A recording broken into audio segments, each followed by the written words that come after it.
సామాన్లు అందుకో.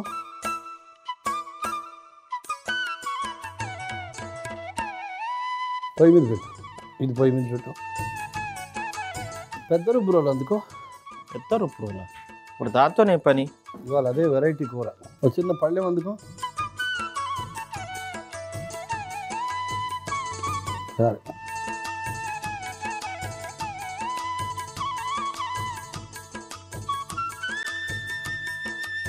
ప్లేట్ అక్కర్లేదులే. పత్రం దా. కచ్చా పచ్చ వేయాలనా? అంతే. చెంచా ఒకటి అందుకో. ఇది దీంట్లో పెట్టు. వేస్తే నువ్వు 1-2 సార్లు దంచితే చాలు. ముక్క అయితే చాలు. జస్ట్ అట్లా ముక్క కావాలి కానీ చుత్తు కావద్దు. అంతే. కొట్టు.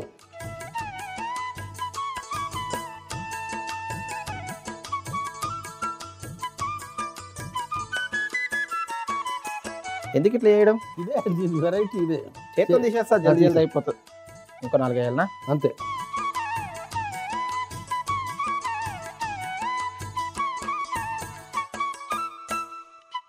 ప్యాన్ ఎక్కించి ఒక 2 గంటలు నూనె వేయి. వెలిగించి ఒక 2 గంటలు నూనె వేయి. నూనె అందుకో. ఒకటి చాలే, సరిపోద్ది. చాలా సరిపోద్ది. నూనె వేడెక్కి. అల్లం ఎర్రగా దూరగా అయ్యేదాకా చేయాలనా? జస్ట్ అలా అలా. పచ్చిమిర్చి. అవును, వేగని నేను చెప్తా. జీలకర్ర, వెల్లుల్లి కొంచెం వేగని. కొంచెం అంటే లైట్గా. ఇప్పుడు నేను తిన్నాను చూడిందాలా. లైట్గా అయితే లైట్ టచ్. చాలా లైట్గా అయితే లైట్ టచ్ అయిపోయింది. లైట్ టచ్ అయిపోయింది. టమాటాలు అది. కొత్తిమీర కూడా వేసేయన్నా? అదే మగని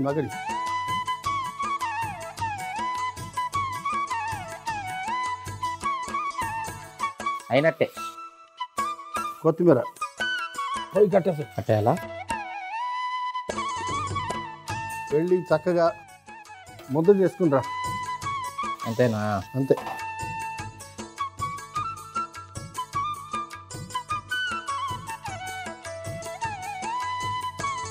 దీన్ని ముద్ద వేసుకొని వస్తా. అంతే. 1 minute వస్తా. ఇది వంట కోసము కొంచెం రావు. ఏదో బాధ అయిపోయింది నాకు. పెట్టు. దొండకాయ చాలా మంచిదని అంటున్నారు. అందుకనే దీన్ని బట్టి పోయి శంకరాచార్యుల వారు స్పీచ్ ఇస్తుంటే బాగా హై లెవెల్కి వెళ్ళిపోయారట. అంటే మానవాళికి అర్థం అవ్వని స్థాయికి వెళ్ళిపోయారు.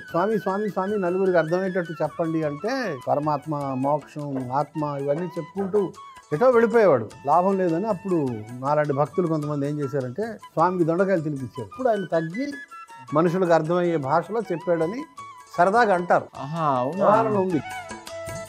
లేటెస్ట్ రీసెర్చ్ మాత్రం దొండకాయలకి అసలు అధిక ప్రాధాన్యం ఇస్తున్నారు. అవునా?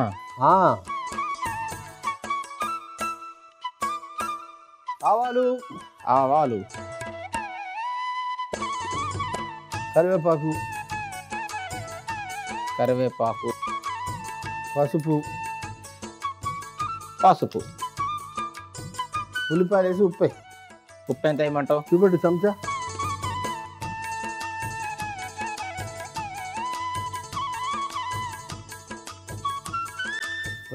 ఇంకో 1/2 చెంచా అవి. అంతే, చాలు. ఇప్పుడు ఏం చేయాలి? అవి కొంచెం ఉల్లిపాయలు మగ్గిన తర్వాత ఈ కొత్తిమీర మసాలా వేద్దాం.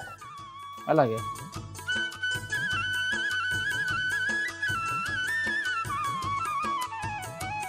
దొండకాయలు వేస్తాయి. అదేంటిది కాదా? స్క్రీన్ ప్లే మారుతుంటుంది. దొండకాయలు కొంచెం మగ్గించాలి. కలుపు. మంట తగ్గించి ఒక 2 నిమిషాలు మూత పెట్టి వదిలేస్తే మగ్గనివ్వాలనా? మగ్గుతుంది.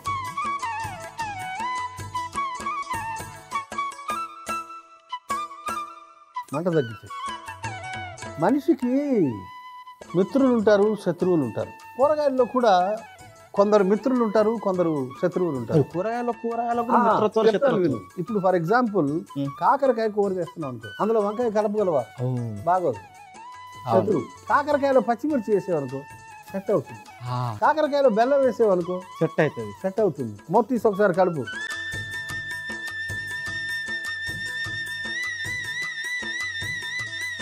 ఇప్పుడు ఈ కొత్తిమీర ముద్ద వేసాయి, కొత్తిమీర ముద్ద వేసి మొత్తం నీళ్ళు వేయాలా? కొంచెం వేయి, ఒక పిసర ఊరికే వేసామా లేదా అన్నట్టుగా బాగా కలిపితే ఆ పచ్చిదనం అంతా పోతుంది.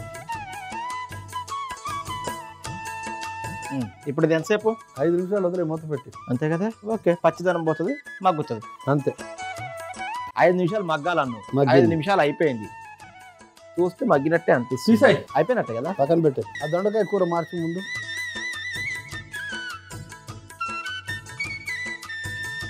కొత్తిమీర దొండకాయ కూర ఎండ్లకు మార్చాలి? కాడగిన్నెనా? అంతే. ఆకు పరిచారంటే అది డ్రై ఐటమ్ అని అర్థం.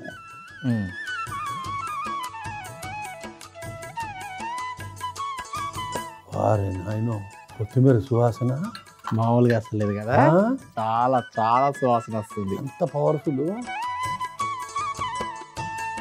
అంటే మేము కాలేజ్ చదివే రోజుల్లో, కాలేజ్ చదివిన తర్వాత నాన్నగారు తోటలోకి ఎప్పుడైనా వెళ్తే, అరే ఆ కొత్తిమీర తోటలోకి వెళ్ళండి రా కాసేపు అనేవాళ్ళు. వెళ్ళండి రా కొత్తిమీర అని. అంత సువాసన. కొంచెం కొత్తిమీర ఆకర్షణ కదా అది. కొత్తిమీర దొండకాయ ఓకే.